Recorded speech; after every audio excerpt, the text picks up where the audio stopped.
오늘 주신 하나님의 말씀은 여호수아 22장 10절에서 22절까지의 말씀입니다. 여호수아 22장 10절에서 22절까지의 말씀, 제가 읽고 마지막 절만 합독하도록 하겠습니다.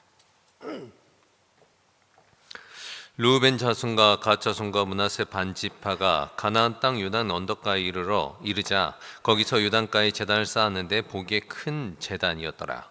이스라엘 자손이 들은 즉 이르기를 르우벤 자손과 갓 자손과 므낫세 반 지파가 가나안 땅의 맨 앞쪽 요단 언덕가 이스라엘 자손에게 속한 쪽에 제단을 쌓았다 하는지라.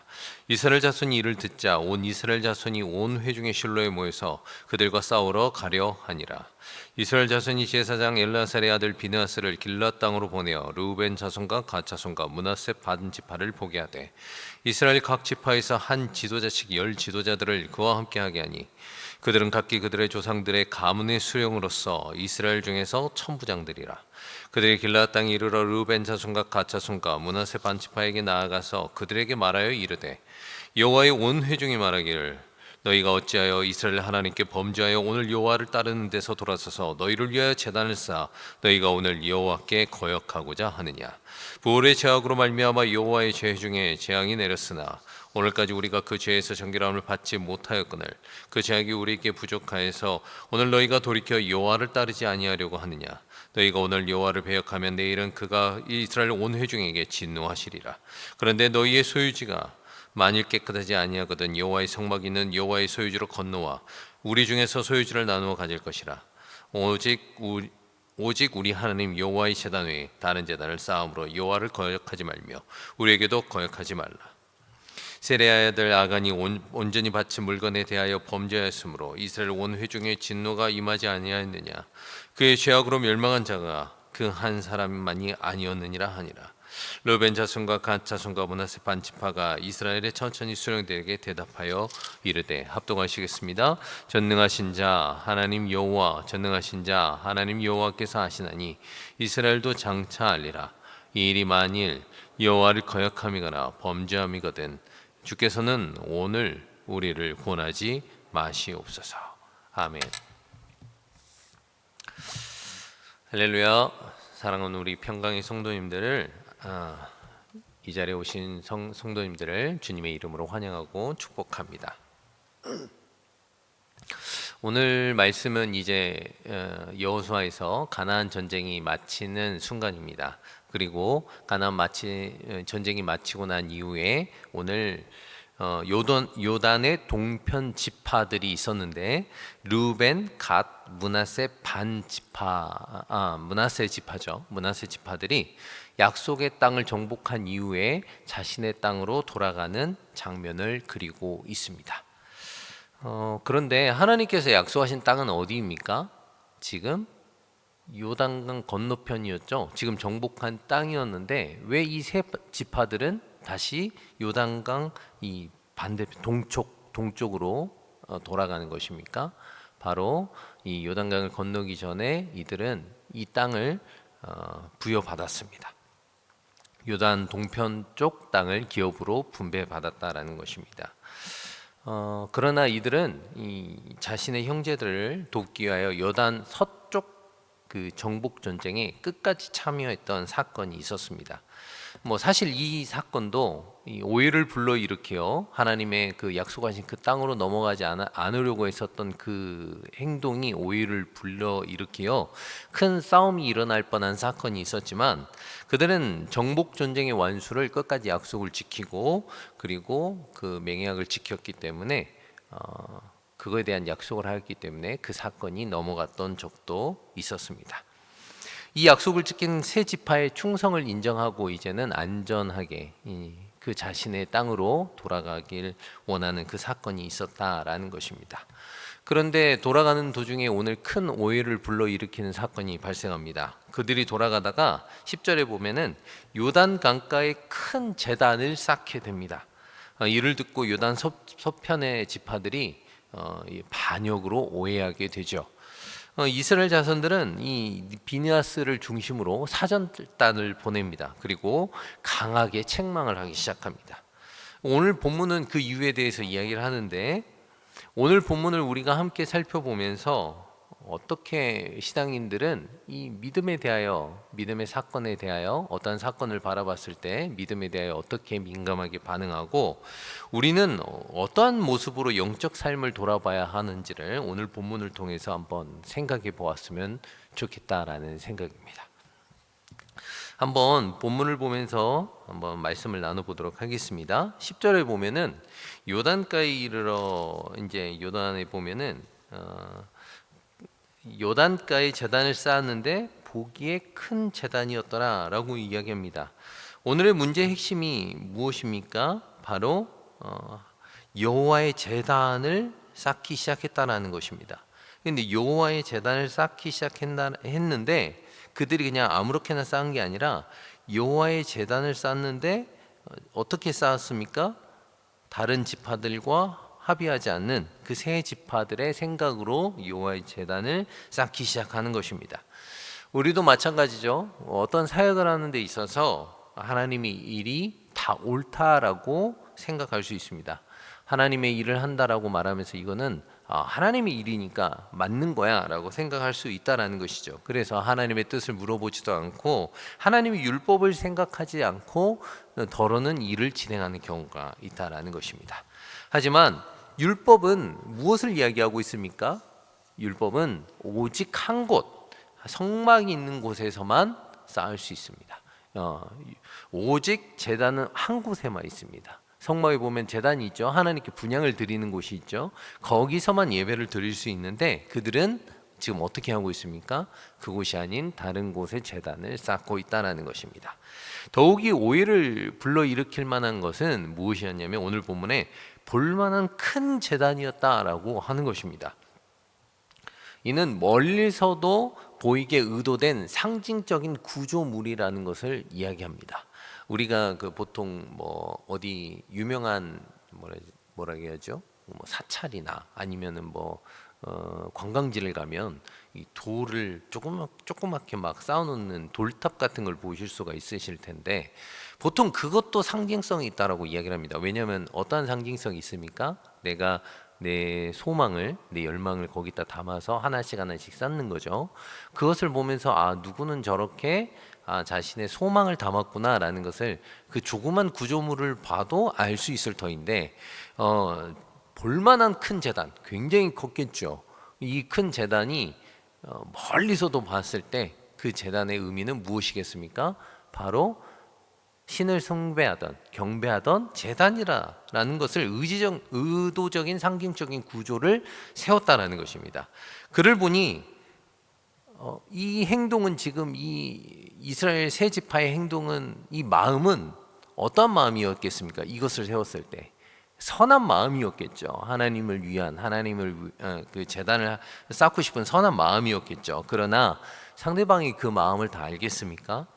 내 마음이 네 마음 같지 않다라는 것이죠. 보통은 그냥 겉만 보이게 되고 그 겉으로 판단하게 되는 우리의 모습들을 보게 됩니다. 겉모습만 보면은 명백한 율법의 위반입니다.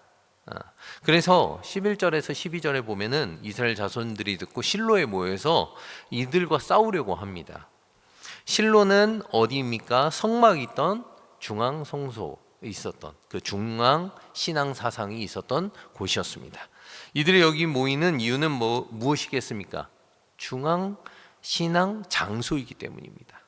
이 상징성이 있었다라는 것이죠.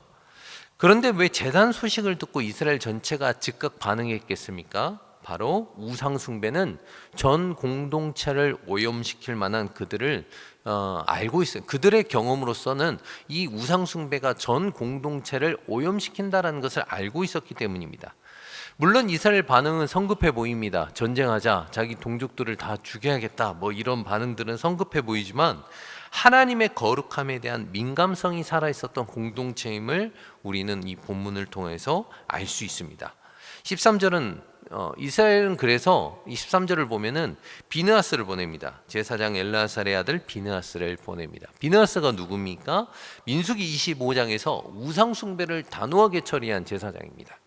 이 사절단은 이 정치적인 성향이 아님을 알 수 있죠. 제사장을 파견했다라는 소리는 어떠한 소리입니까? 신앙적 조사단임을 알 수가 있는 것입니다. 이스라엘은 급하게 반응했습니다. 그리고 전쟁을 준비했습니다만 대화를 통하여 먼저 확인하고자 했다는 것을 알 수가 있는 것입니다. 이것은 우리 공동체도 중요한 요건입니다. 소통 말입니다. 어떠한 이야기가 있으면, 어떠한 사건이 있으면 우리는 오해를 합니다. 사건을 바라보면서 오해를 하기 마련입니다. 그러면 대화를 보통은 하지 않습니다. 대화를 하지 않고 오해를 하고, 저 사람은 저럴 거야, 저 사람은 원래 저래, 뭐 이런 이 프레임을 씌우게 된다는 것이죠. 대화하지 않으면 오해할 수밖에 없습니다. 대화하지 않으면 아무리 좋은 일이라도 불신을 쌓게 된다는 것이죠. 하지만 대화하면 어떻습니까? 아무 일도 아닌 것처럼 넘어가는 일이 대부분입니다. 그래서 이스라엘은 오해하였지만 그래도 대화를 하기 위해서 영적 사절단을 보냅니다. 이것이 굉장히 중요합니다. 영적 사절단. 단순하게 대화하는 것이 아니라 교회는 어떠한 것이 이루어져야 된다는 것을 오늘 본문은 이야기하고 있습니까? 영적 대화가 이루어지는 곳이다 라는 것을 알 수 있는 것이죠.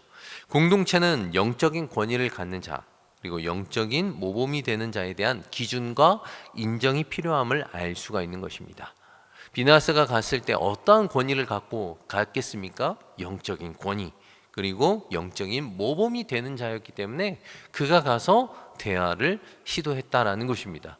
그러니 대화를 시도했을 때 그 상대방은 어떻게 반응합니까? 영적인 권위에 인정하고 영적인 대화를 시작하는 것입니다. 우리의 공동체도 이런 대화가 필요할 줄 믿습니다. 서로를 인정하고 영적인 모범과 나의 삶을 통하여 영적인 나의 삶을 보여준다라면 우리는 서로를 인정하게 될 줄 믿습니다. 그래서 제사장은 16절에 영적인 질타를 하기 시작합니다.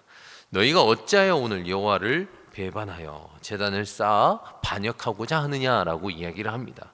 배반, 반역, 아주 매우 강한 표현을 쓰고 있는데, 제단은 이 단순한 건축물이 아니라 언약 파기의 상징이기 때문에 오늘 제사장은 이렇게 강력한 반역, 배반이라는 단어를 쓰는 겁니다. 왜 이런 단어를 쓰는지 아시겠죠? 신앙의 문제는 의도보다 의미가 중요하게 다뤄진다는 것을 오늘 알 수가 있는 것입니다. 그러면서 그들은 그 이유와 역사에 대해서 이야기를 합니다. 이렇게 제단을 쌓는 것은 너희들은 반역이야, 배반이야. 왜? 왜냐하면 부활의 죄악이 오늘까지 우리에게 해소되지 않았다는 겁니다. 25절에 민수기 25장에 있죠. 부활 사건. 이스라엘이 우상 숭배를 함으로써 연병으로 많은 사람들이 죽었던 사건들이 있습니다. 그것이 아직도 씻겨지지 않았다라는 것입니다. 왜 이야기를 하는 것입니까? 한 죄악이 공동체에게 전염이 되어서 공동체가 죽기 때문입니다. 공동체로 확산되기 때문입니다. 너희의 한 행동이 공동체를 멸망시킬 수 있다는 것입니다. 19절에서 20절은 어떠한 이야기를 하고 있습니까? 아간의 죄악을 다루고 있습니다. 아간의 죄악으로 말미암아 하나님의 진노가 온 회중에 임하였다는 것을 오늘 알려주고 있습니다. 여호수아 7장에 보면은 그 아간의 사건이 나오죠. 한 사람의 불순종이 저 공동체 전체의 패배를 불러일으킨 사건을 나타내고 있는 것입니다.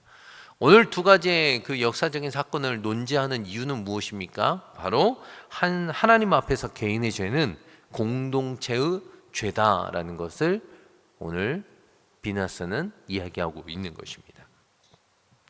이것은 성경에서 말하는 언약 공동체의 신학이 드러나고 있는 것입니다. 우리는 언약 공동체입니다. 이 평강교회는 무슨 공동체라고요? 언약 공동체입니다. 한 사람의 죄악이 한 공동체를 무너뜨릴 수 있다라는 것입니다. 그렇기 때문에 너만 잘 살면 되는 게 아니라 나도 잘 살아야 됩니다. 상대방 앞에서 신앙의 모습을 보여주고 영적인 권위를 세워야 합니다.